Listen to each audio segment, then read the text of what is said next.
Amém. Boa noite a todos. Convido-os a abrirem suas Bíblias para a segunda epístola de Pedro. Brevemente, neste testemunho, nós vamos ver sobre a palavra caridade, como nós podemos aplicar isso em nossas vidas para o ano de 2025. E 2 Pedro, capítulo 1, versículo 7, é o versículo-chave aqui que nós estamos usando para este primeiro alvo. 2 Pedro, capítulo 1, versículo 7.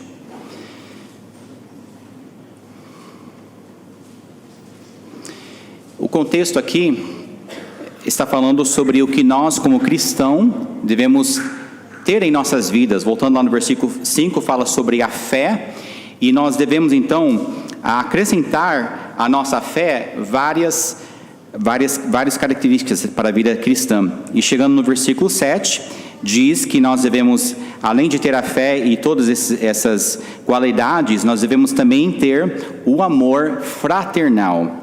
E além disso, a Bíblia diz que nós devemos, ao amor fraternal, também adicionar a caridade em nossas vidas. Então, o finalzinho do versículo aqui mostra que todo cristão deve ter essa qualidade muito importante da caridade, do amor. Vamos ter uma palavra de oração, pedindo as bênçãos de Deus nesses próximos momentos. Santo Deus e Pai, que bênção é estar aqui e poder passar, Pai, o final de 2024, entrando em 2025 juntos. Mas nós pedimos que o Senhor use estes ensinamentos para nos seguir durante o ano todo de 2025, que lembremos destes alvos em nossas vidas e que o Senhor então fale a cada coração para que possamos aplicar essas verdades. Em nome de Jesus, amém. Então, a palavra caridade simplesmente é uma outra tradução para a palavra amor. Inclusive, aqui no texto original, essa palavra aqui no português foi traduzido para caridade, é a palavra ágape, que é a palavra mais forte para o amor que nós encontramos na palavra de Deus.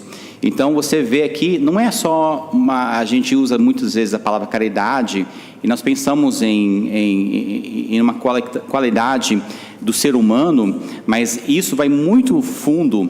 Na palavra de Deus nós encontramos essa palavra amor ágape, a caridade, aqui no versículo 7. Então é um termo, ágape é um termo no Velho Testamento, mas no Novo Testamento que descreve um amor altruísta, e é um amor sacrificial e incondicional. É a forma mais elevada do amor que nós podemos encontrar na palavra de Deus.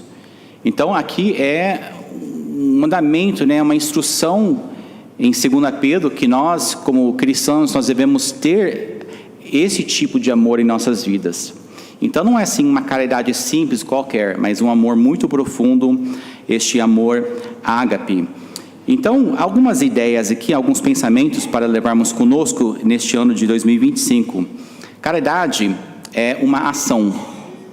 Nós devemos ter amor em nossas vidas, mas o amor, ele se demonstra através das nossas ações. Você não pode dizer, eu sou um cristão que tem o amor ágape, se você não está demonstrando este amor através das suas ações.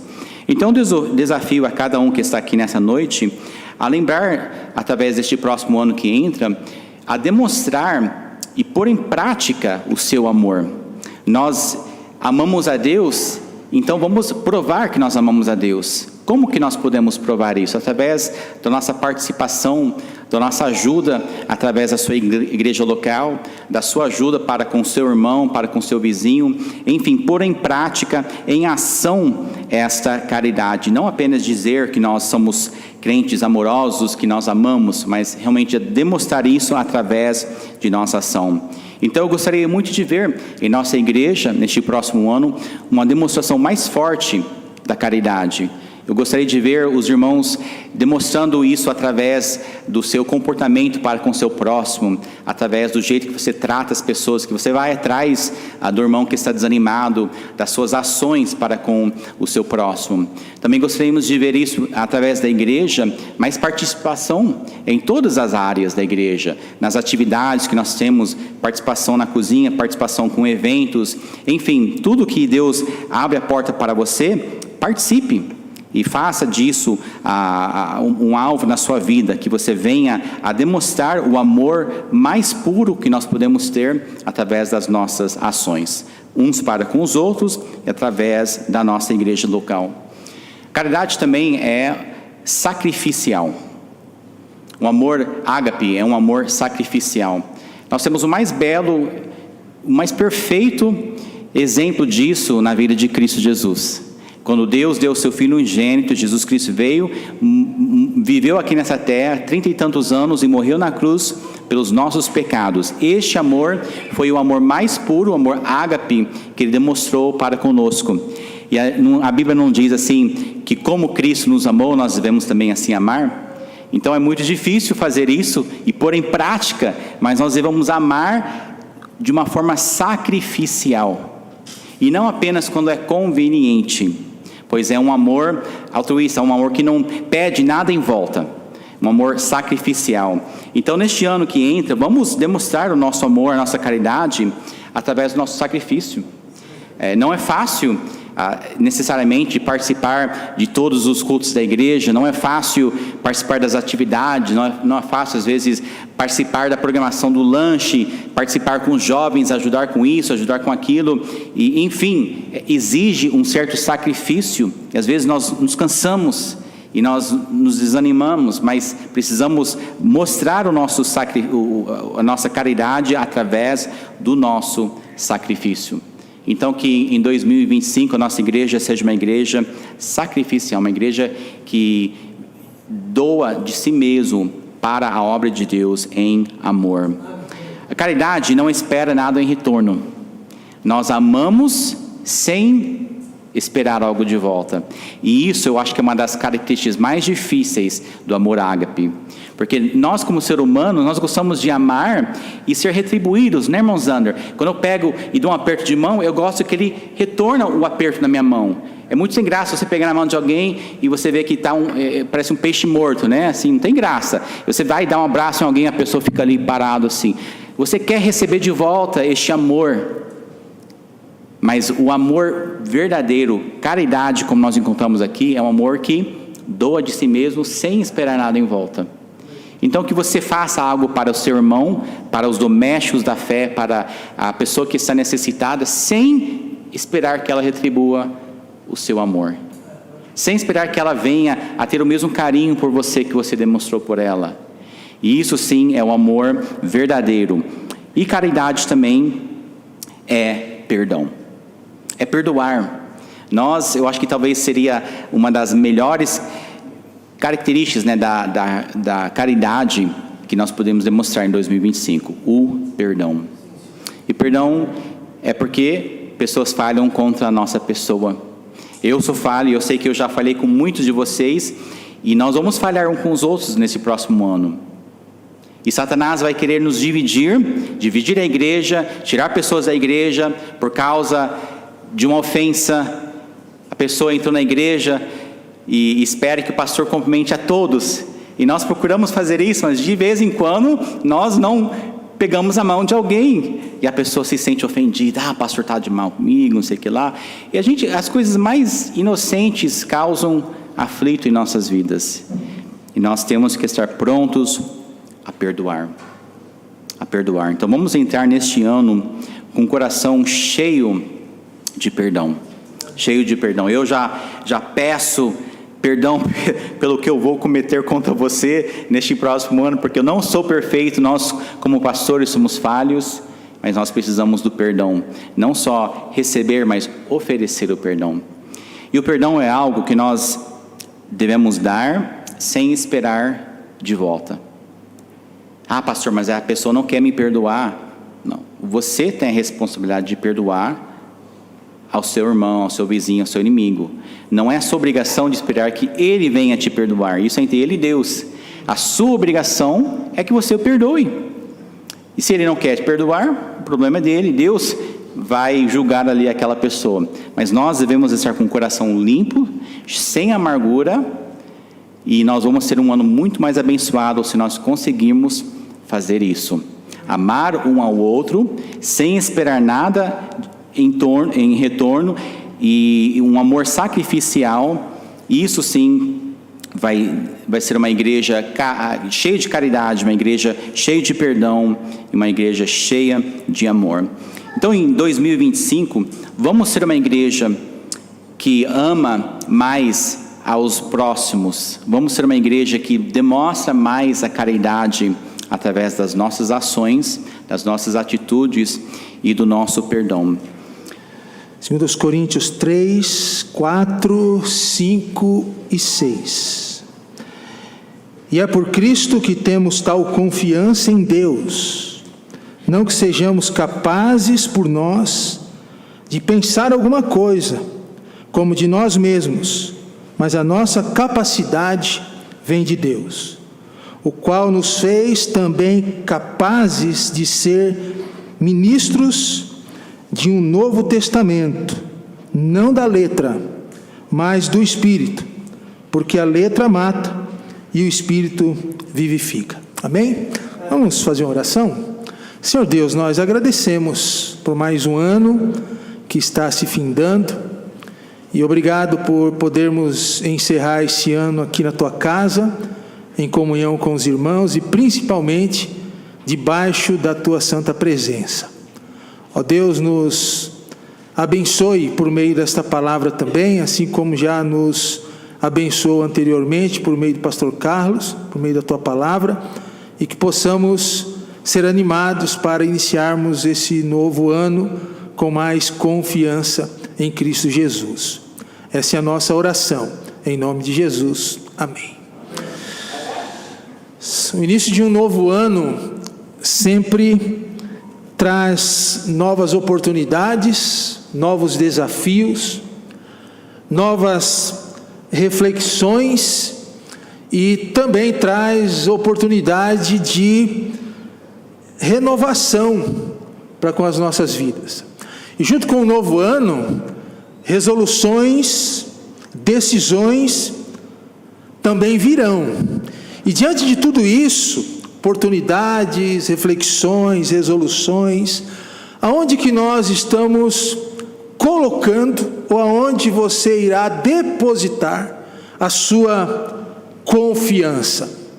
Sabe que a verdadeira confiança para enfrentarmos os desafios da vida e um novo ano, com certeza vem de Deus e principalmente por meio do nosso Senhor e do nosso Salvador Jesus Cristo.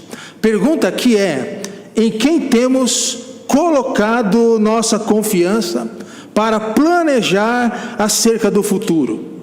O mundo nos convida a confiarmos em diversas situações. Talvez no homem, no próximo, em você mesmo, talvez no seu próprio sentimento. Enfim, nós temos aí diversos meios para nós depositarmos a nossa confiança. E, aliás, nós somos desafiados a isso. Diante de um planejamento, confiamos em quem ou em quê? Temos aí diversas situações que nos levam a confiar em várias coisas. Mas diante de tudo isso, irmãos e amigos, eu quero trazer para você nessa noite que a nossa verdadeira suficiência diante de tudo que nós enfrentamos e vivemos está em Deus, e em especial na pessoa do Senhor Jesus Cristo. Então é que um pregador famoso chamado Charles Spurgeon, ele disse que sem Cristo não temos nada, mas com Ele nós temos tudo. Sendo assim, a nossa suficiência em Cristo, ela pode ser provada ou constatada em 3 áreas. Rapidamente, vamos passar aqui por essas 3 áreas em que nós podemos constatar se a nossa confiança está em Cristo ou não. E a primeira delas é mediação. A Bíblia diz que Jesus, Ele é o nosso mediador, que o único mediador entre Deus e os homens é Jesus Cristo, o homem. Mas Jesus Cristo é o nosso mediador não só para a salvação, porque Ele é o único que conduz o homem a Deus quanto à salvação, mas é o nosso mediador também quanto à nossa confiança. A confiança que temos não é autogerada, você concorda comigo? Ou gerada por nós mesmos. Mas a confiança que devemos ter, a verdadeira confiança, ela vem através de Cristo, porque Ele é e deve ser nesse novo ano o seu único mediador e mediador de confiança. A palavra confiança, irmãos, indica uma certeza plena e firme, uma certeza que traz segurança e que nos leva a depender de Deus por meio da cruz, porque é por meio de Cristo que nossa confiança se fortalece a cada dia. Se você quer confiar verdadeiramente, estar firme nos teus caminhos, independentemente das resoluções, das dificuldades, das decisões, Cristo é o alvo. Porque Ele é que faz a nossa mediação, essa mediação de confiança para a pessoa do nosso Deus. Isso se confirma, porque o autor de Hebreus 4,16 diz: cheguemos, pois, com confiança ao trono da graça. Trono da graça de quem? De Cristo. Para que possamos alcançar misericórdia e achar graça, a fim de sermos ajudados em tempo oportuno. Lembre-se que Cristo é o canal exclusivo entre nós e Deus. Isso nos dá coragem e nos dá esperança. Sempre que eu preciso de confiança, eu me ajoelho diante de Jesus e peço para Ele que me fortaleça, porque é Jesus que me leva à presença de Deus, e sinto através de Jesus essa comunhão com o nosso Senhor. Então, a mediação é essa primeira constatação de que a nossa confiança está na pessoa do nosso Deus. A segunda é a provisão. Então presta atenção, mediação. Cristo é o nosso mediador, Ele nos leva à presença de Deus, isso nos traz e nos gera confiança. A segunda é a provisão. Quem é que provém tudo para as nossas vidas? Paulo, segundo aos Coríntios 3, ele diz que a nossa suficiência para a provisão de tudo que nós precisamos não vem de nós mesmos, mas vem de Deus. Versículo 5. E isso, irmãos, quando a gente entende isso, que a nossa provisão vem de Deus, eu tiro de mim um peso muito grande, porque eu deixo de fazer por mim mesmo e passo a buscar essa provisão somente no Senhor. As nossas provisões vêm do nosso Senhor. Imagine um viajante com uma mochila pesada num deserto escaldante, de sol escaldante, e de repente ele encontra alguém disposto a carregar aquela mochila. E ele diz assim: toma então e carrega o meu fardo. E aquele amigo carrega o fardo dele, e o viajante fica então leve, porque ele encontrou alguém que pudesse carregar todas as suas dificuldades naquela viagem, ou aquela mochila, aquela bolsa pesada. Faz o seguinte, nesse novo ano que se inicia, nessa jornada, diante das dificuldades, do peso que virá sobre você, ou que virá sobre nós, deixe que Jesus, que é o nosso provedor em Deus, carregue a sua mochila, carregue o seu fardo, carregue o seu peso. Não vamos nos sobrecarregar com a falsa ideia de que nós somos autossuficientes. Nós precisamos de Jesus, irmão. Você concorda comigo? Jesus é o nosso provedor, é o nosso Deus que supre todas as nossas necessidades. Paulo confirma isso em Filipenses 4,13, quando ele diz: tudo posso em Cristo que me fortalece. E Paulo diz isso no momento difícil da sua vida, que a sua confiança, o seu fortalecimento estava em Cristo. Interessante, né? Que Paulo não pede para Deus tirá-lo da situação difícil, mas ele diz assim: em Cristo eu sou fortalecido na situação difícil. Então, quando a nossa suficiência está em Cristo, o que acontece? Uma mediação. É Ele, nós sabemos que é Ele que nos leva à presença de Deus, e é em Cristo que eu me achego todos os dias. Ele é o mediador. Segunda constatação de que a nossa confiança e a nossa suficiência está em Cristo é a provisão. Eu sei que Ele vai prover todas as coisas. E quando eu estou agoniado, angustiado, lá no Nordeste dizem aperreado, para quem que eu vou? Para Cristo. Ele é aquele que irá prover tudo para você e para mim nesse novo ano. Amém? Terceiro, além da mediação, provisão, tem a transformação. A terceira constatação de que a minha suficiência está em Cristo é que vai acontecer transformação pelo Espírito na minha vida. Transformação. O contexto aqui da nova aliança em Cristo nos dá essa liberdade. Versículos 17 e 18 do mesmo capítulo, Paulo fala sobre a transformação que acontece pelo Espírito. Mas você sabe que o Espírito Santo habita na vida daquele que um dia entregou sua vida para quem?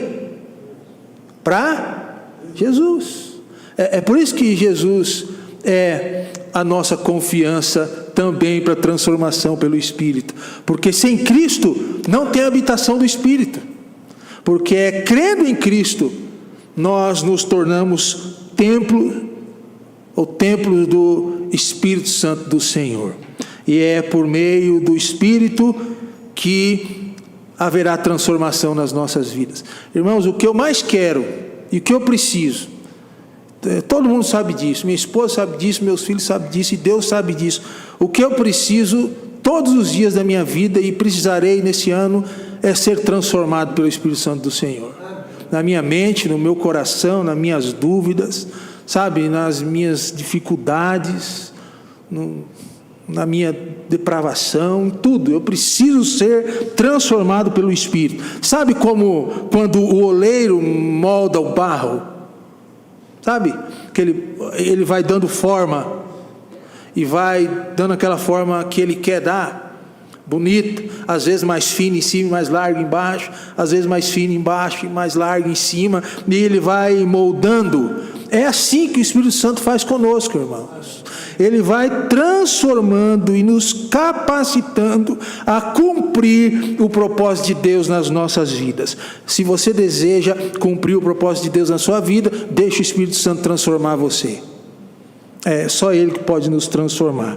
Eu termino lendo Filipenses 1,6, que diz assim: tendo por certo isto mesmo, que aquele que em vós começou a boa obra, a aperfeiçoará até o dia de Jesus Cristo. Juntamente com isso, pregador famoso, conhecido, John Wesley, ele diz que a confiança em Deus não é o resultado da força humana, mas do poder do Espírito Santo que nos transforma. Isso é verdade. Que Deus te abençoe.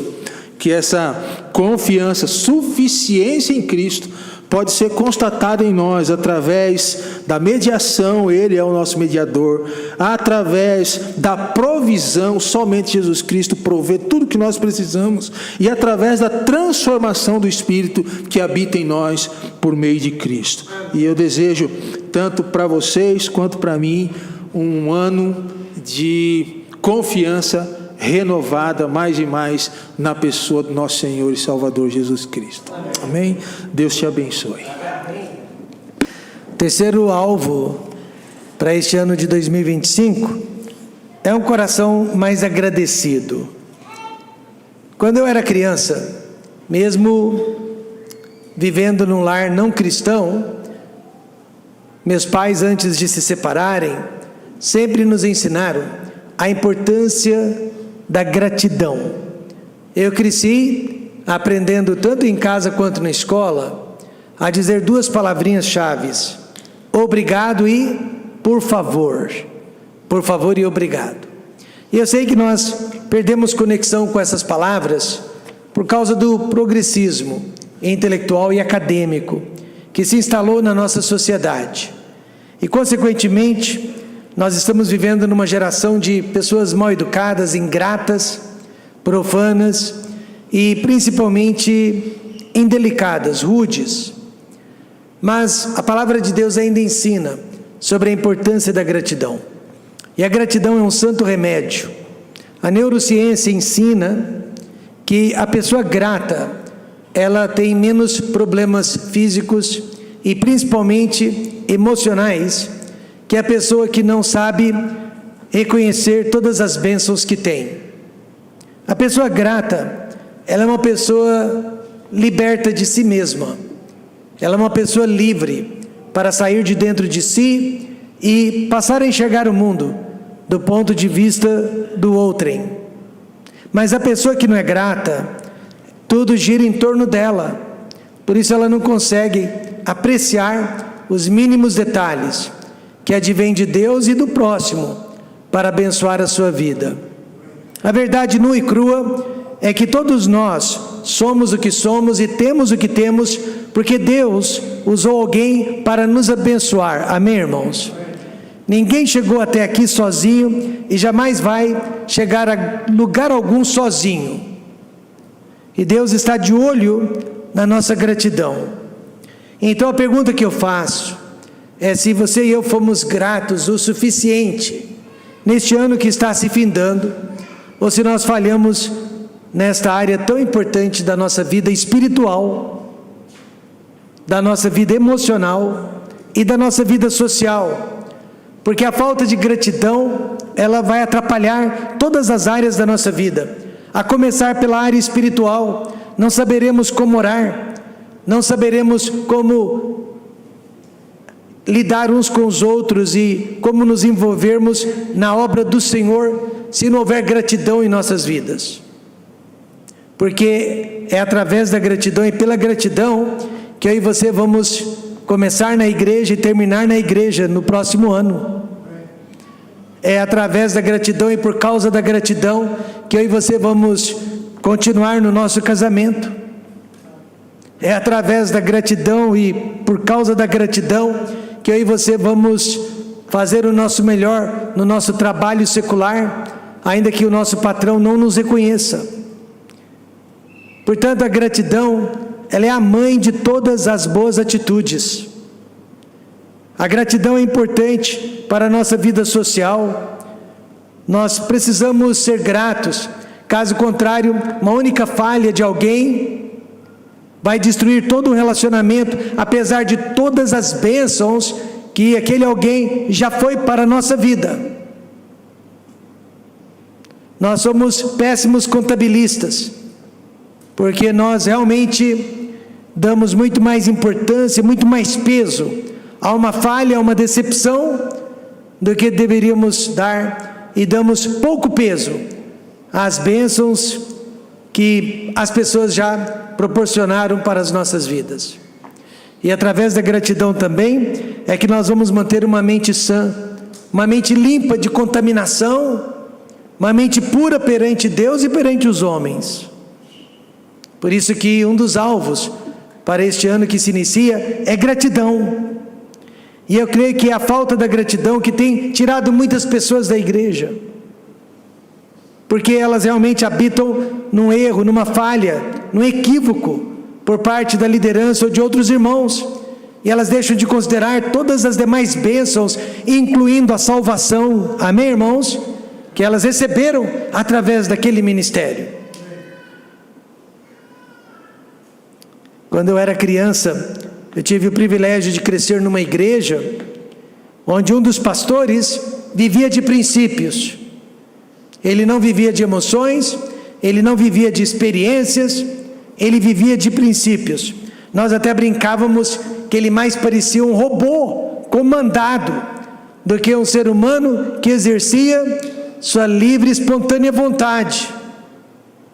E realmente ele era um robô comandado pelo Espírito Santo de Deus. Ele era comandado pelos princípios da palavra de Deus. E então ele nos ensinou, não só através de suas palavras, mas através de sua vida, que o importante não é o que eu sinto, mas é o que eu sei. Porque o que eu sinto vai me levar a fazer coisas que não são boas, nem para mim, nem para os outros. Uma vez este pastor teve uma crise renal, uma das piores que ele já teve na vida. Ele deitava e rolava sobre o chão da igreja, não havia posição de alívio. E ao invés de estar clamando e murmurando, ele dizia: obrigado, Senhor, obrigado por essa dor. Se essa dor está te exaltando, se essa dor está te honrando, obrigado, Senhor. E estava, porque ali estavam presentes jovenzinhos como eu, assistindo aquela cena e aprendendo a importância de agradecer a Deus até nos piores momentos da vida. Mal sabia aquele pastor que ele estava impactando a minha vida por muitos e muitos anos a seguir. Veja comigo que Colossenses 3,17 nos diz: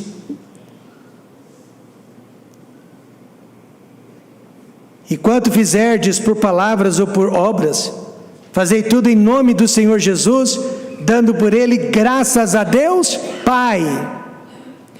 Então você e eu vamos ser pessoas mais gratas, desde que tudo que estejamos fazendo ou deixando de fazer, seja para a glória de Deus. João Calvino, quando ele foi expulso da sua própria cidade esta que ele havia ajudado a organizar, a administrar como prefeito, quando ele foi expulso pelos seus próprios conterrâneos, de forma injusta e cruel, ele dizia, andando pelo caminho, a multidão o expulsando da cidade, ele dizia para a sua família: ainda bem que eu nunca fiz nada por este povo, tudo que eu fiz foi para o Senhor Jesus Cristo. E não é à toa que alguns anos mais tarde, ele foi chamado de volta, amém, irmãos? Porque a cidade reconheceu que cometeram uma grande injustiça contra ele. E assim também em 2025, não faça nada pelo pastor para o pastor, não faça nada pelo dinheiro, pelo status, não faça nada para você se autopromover. Caso contrário, você vai chegar no final do próximo ano frustrado, decepcionado. Porque pessoas decepcionam, circunstâncias decepcionam, a sorte decepciona, mas Jesus Cristo nunca vai decepcioná-lo. Então tudo quanto você fizer, faça de todo o coração, como para agradar a Deus e não aos homens, e você não será decepcionado. Mas vamos aprender a arte da gratidão, vamos realmente reconhecer a importância de Deus em nossas vidas, e agradecê-lo nos mínimos detalhes, não pelas bênçãos espalhafatosas, grandiosas, mas nos mínimos detalhes. Irmão Paulo falou sobre a pressão no peito, se tratava de um infarto, mas ele agradeceu a Deus que não foi um infarto fulminante. Você sempre terá motivos para agradecer a Deus. Então faça de Deus o objeto da sua gratidão contínua. Aprenda a agradecer as pessoas, também nos mínimos detalhes. Ninguém é obrigado a você, ninguém é obrigado a lhe abençoar, a lhe ajudar, mas agradeça as pessoas nos mínimos detalhes, pelas bênçãos que elas têm concedido na sua vida. E também vamos aprender a exercer gratidão dentro de casa, porque é de lá que vão surgir os próximos pastores, pregadores, médicos, advogados. A família é o pilar da sociedade, e a sociedade é um reflexo da família. Mas dentro de casa, que os filhos possam nos ver agradecendo, jamais murmurando, agradecendo, jamais criticando, agradecendo, jamais falando mal e reclamando. Sempre haverá mais razões para agradecer do que para reclamar. Então vamos ser uma igreja agradecida de coração no ano que se inicia. Amém? Amém.